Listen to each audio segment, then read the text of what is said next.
Welcome to the unboxing of our iOS driver card reader. Let's get into it, shall we? The box features only the card reader and its charger with no other accessories. Note that the device is compatible only with Apple products with a Lightning port, so users with USB-C ports should use an adapter. Once the card reader is unboxed, no extra setup is required.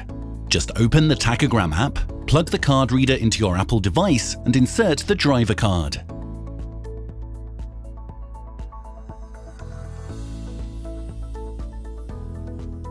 In the app, you can download and store your tachograph driver card files, check your infringements, and see how many more hours you have to drive before resting. Pro tip: after unboxing the card reader, don't throw away the box.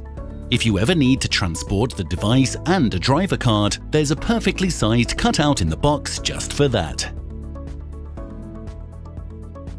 If you would like to try the solution out yourself, you can currently purchase the card reader on Amazon and download the app on the App Store. There's a small monthly subscription for using the app. However, the first month is free, so you can test out whether it's right for you. If you'd like to find out more about Tachogram, feel free to check out our website or contact us for more information. Safe travels from Team Tachogram.